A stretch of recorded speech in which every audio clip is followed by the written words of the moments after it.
Salut les jeunes pousses, on se retrouve aujourd'hui pour parler des aliments qu'on peut manger quasiment à l'infini qui vont pas nous faire prendre de poids. Alors l'aliment numéro 1, la banane. Je vais la finir avant. La banane, ça fait partie des aliments que tu peux quasiment manger à l'infini sans prendre de poids. En fait, il y a vraiment une notion qu'on a mal compris derrière la prise de poids. La prise de poids ne vient pas parce qu'on mange tout le temps, parce qu'on mange trop ou parce qu'on a une trop grosse alimentation. En fait, ça va dépendre de chacun, ça va dépendre des individus. Il y a des individus qui vont pouvoir manger plus. Peut-être que toi, tu fais partie de la catégorie des gens qui mangent ce qu'ils veulent et qui pourtant ne prennent jamais un gramme. Et à côté de ça, tu vas avoir des gens qui vont manger moins que d'autres, qui vont peut-être même se sous-alimenter. Et eux, ils vont avoir plus tendance à prendre du poids. Alors de quoi ça vient? Ça vient du fait que notre corps, il a besoin d'un certain nombre de calories pour vivre et il a besoin d'un certain nombre de calories tout simplement pour se maintenir en bonne santé, pour faire fonctionner les systèmes vitaux, les organes, pour faire fonctionner le système immunitaire, pour se combattre des infections, pour faire travailler le cerveau parce que le cerveau consomme énormément de sucre, ça on a tendance à l'oublier. Et donc manger c'est quelque chose d'utile, c'est quelque chose d'important. Attention, parce qu'on peut quand même jeûner, oui on peut quand même jeûner et on va pas mourir. Il y a des gens qui peuvent jeûner jusqu'à 40 jours sans mourir. Moi le jeûne le plus long que j'ai fait c'était 3 jours. 3 jours sans manger, sans boire. Et même au 3e jour, je continuais d'aller aux toilettes. Pour la simple et bonne raison que notre corps stocke dans les graisses de l'eau et de l'énergie. Alors pourquoi est-ce qu'il stocke si finalement on a besoin de manger pour avoir de l'énergie et si manger en grande quantité ne va pas forcément nous faire prendre de poids? En fait, il faut bien prendre conscience qu'on est tous inégaux face à cette chose. Pour la simple et bonne raison qu'on n'a pas tous les mêmes gènes, on n'a pas tous la même histoire. Je vais vous raconter une petite anecdote qui remonte à il n'y a pas si longtemps que ça, quand même quelques centaines, voire milliers d'années. Mais quand les premières îles ont été colonisées, par exemple les îles du Pacifique ou les îles autour de l'Australie, il faut savoir que les premiers colons, en fait, à l'époque on va appeler ça des colons, sont partis en bateau. Et en fait, ils sont partis en bateau pendant un long trajet. Ils ne s'attendaient pas à ce que le trajet soit si long. Il y a eu des difficultés pour trouver de la nourriture sur le bateau, des difficultés de pêche, etc. Et finalement, c'est ceux qui avaient les gènes de stockage les plus importants qui ont survécu jusqu'au bout. Ça veut dire une chose, c'est qu'il y a bien une différence au niveau des gènes. Et c'est pour ça qu'à l'heure actuelle, sur ces îles-là, il y a une grande proportion de gens qui sont obèses. On peut compter jusqu'à 90% de la population là-bas qui est en surpoids, qui est en obésité. Tout simplement parce que, à la base, leur alimentation composée uniquement de poissons, de fruits et autres produits assez naturels et bruts leur permettait de faire les réserves qu'il fallait, mais juste ce qu'il faut pour que leurs gènes de surpoids ne rentrent pas en compte. Mais avec l'alimentation occidentale, l'alimentation industrielle, donc ultra transformée, riche en sucre raffiné, riche en sel, manger à toute heure de la journée, manger des produits à haut indice glycémique élevé, fait que ces gens-là ont tendance à beaucoup plus stocker à cause de leurs gènes et qui se seront transmis évidemment de génération en génération parce que, comme le nom l'indique, c'est génétique. Et donc si c'est génétique, ça se transmet de génération en génération. Ça, c'est des cours de biologie, on va pas rentrer là-dedans normalement, vous avez tous vu ça au collège ou au lycée. Alors qu'est-ce qui se passe derrière le fait de pouvoir manger certains aliments autant qu'on veut sans prendre de poids? C'est quoi le truc derrière? C'est quoi l'embrouille, Alex? Il n'y a pas vraiment d'embrouille derrière. En fait, moi, je fais partie de la catégorie des gens qui peuvent manger plus ou moins ce que je veux sans prendre de poids. Mais pourquoi? Parce qu'en fait, j'ai pratiqué suffisamment de jeûne, parce que j'ai une activité physique suffisamment élevée et aussi parce que je n'utilise pas la nourriture comme tampon émotionnel. En tout cas, ce n'est pas mon utilisation principale de la nourriture. En plus de ça, je vais consommer suffisamment de glucides, c'est-à-dire que j'ai jamais restreint mon corps, j'ai jamais fait de régime restrictif. Les gens qui vont avoir tendance à prendre du poids très facilement, c'est qu'on leur a imposé des restrictions alimentaires à certains moments de leur vie. Alors les restrictions alimentaires, elles ont pu être imposées par les parents, qui interdisaient les confiseries, qui interdisaient certaines choses, ou elles ont pu être imposées par soi-même, notamment quand on rentre au collège ou au lycée, qu'on se sent mal vis-à-vis du regard des autres, qu'on commence à limiter notre rapport en nourriture. Donc on se sent en surpoids, on va manger moins. Alors à un moment donné, c'est pas vrai, ce que je vous dis entièrement, parce qu'à un moment donné, j'étais en surpoids, donc il y a une petite nuance, j'étais en surpoids et je me suis moi-même conditionné pour manger moins de pain au repas, ne pas me resservir de pain, manger un seul morceau, pas forcément me resservir pendant les repas.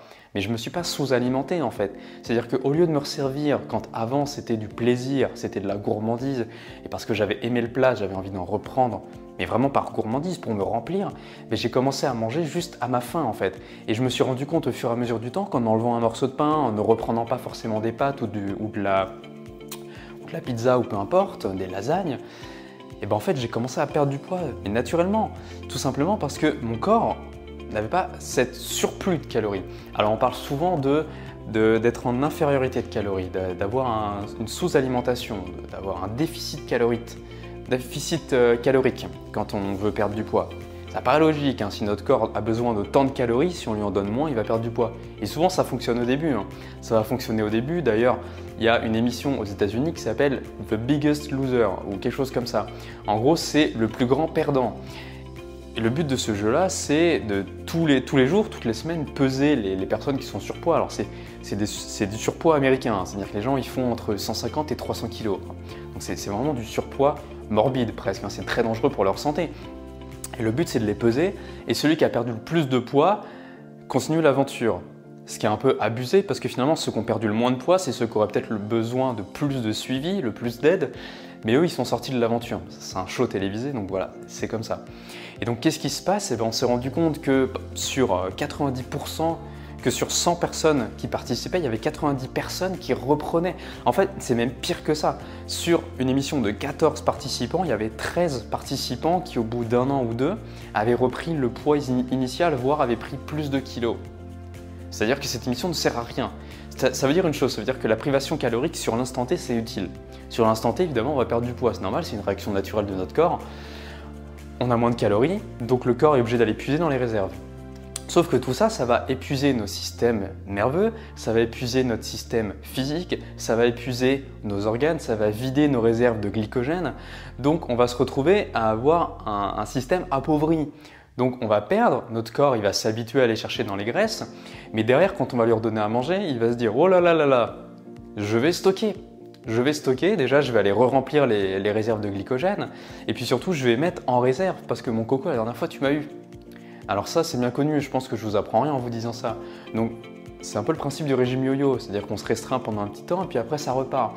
Souvent ça repart pour deux raisons, ça repart parce qu'on commence à remanger très mal, et donc on remange mal, donc fatalement on reprend plus de poids parce qu'on n'a pas une alimentation équilibrée. On va manger des sucres raffinés, des produits à indice glycémique élevé, etc. Et puis le corps, lui, il est malin. Il veut pas qu'on soit en déficit calorique. Il veut pas tout ça. Donc il va mettre dans notre tête ce sentiment de frustration.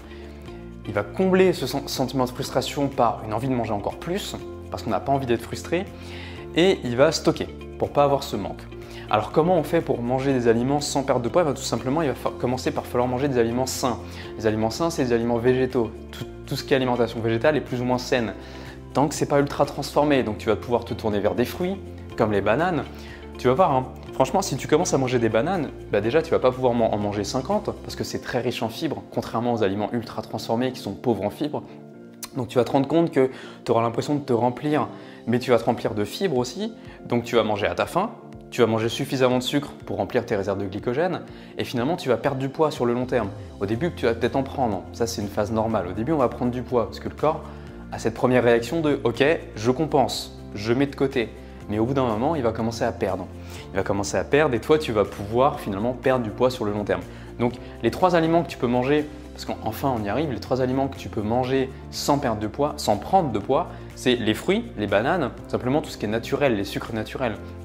Évidemment, tu vas pouvoir manger des pâtes, du riz, alors complet, prends-les évidemment complet ou au moins semi-complet pour qu'il soit riche en fibres. Sinon, tu vas te faire avoir et tu vas juste avoir envie de sucre parce que c'est très riche en sucre tout ça. Donc tu les prends complets et surtout tu manges à ta faim. C'est-à-dire que n'hésite pas à te resservir, mais pose-toi juste la question, est-ce que c'est pour me remplir l'estomac, pour avoir l'impression d'être lourd, ou est-ce que c'est parce que j'ai encore vraiment faim? Si tu as un doute, mange un peu, attends un petit peu entre les bouchées et tu vas voir que ça va passer tout seul. Et progressivement, ne regarde pas les quantités. Mange jusqu'à ne plus avoir faim, mais ne mange pas pour te remplir. Ne mange pas pour être lourd, tu vois. Tu manges pour juste te sentir bien. Tu manges pour ne plus avoir faim, mais pas pour te remplir en mode j'ai mal au ventre.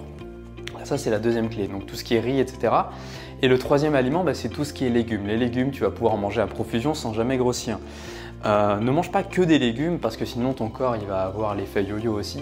Parce que si tu manges que des légumes, tu vas te remplir de fibres et d'aliments pauvres en calories.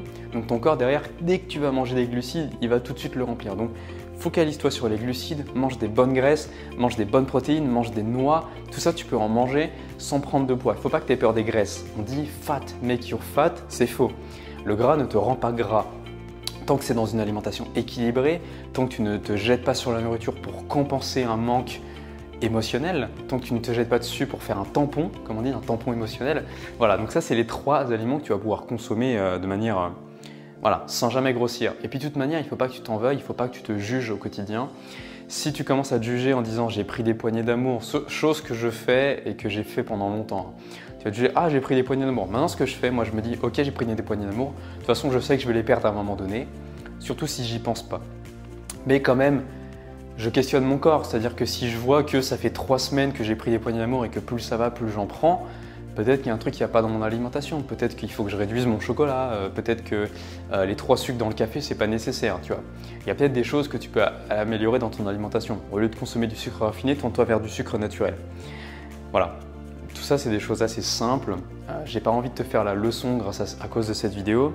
J'ai pas envie que tu t'en veuilles, surtout ne t'en veux pas en fait. Mange ce que tu as envie de manger et ne t'en fais pas du regard des autres. Surtout au début, tu vas peut-être prendre un peu de poids, mais tu vas perdre sur le long terme. Voilà, c'est ça qu'il faut que tu gardes en tête. Donc si on résume cette vidéo, tu peux manger des fruits, tu peux manger des pâtes ou du riz ou tout ce qui est céréales, mais complet, le plus complet possible. Et enfin, tu peux manger des légumes. Et ça, avec ça, tu ne vas pas prendre de poids. D'ailleurs, si tu as un doute, rajoute des fibres ou bois un grand verre d'eau avant ton repas.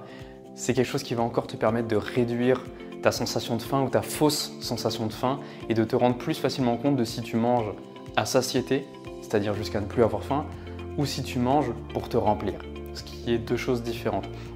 Ne rentre pas dans le piège de Weight Watcher qui t'autorise, j'ai perdu une peau de la banane par terre, ne rentre pas dans le délire de Weight Watcher qui t'autorise à manger des pâtes à satiété pour un certain nombre de points.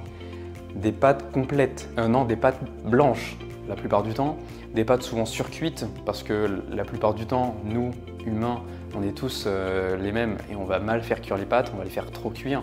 Donc l'indice glycémique monte, donc il y a une réaction glycémique plus importante, donc il y a une production d'insuline plus importante, donc ça vient stocker encore plus rapidement le sucre et les graisses dans la sangle abdominale souvent, ou en tout cas dans les fesses, dans ta graisse corporelle.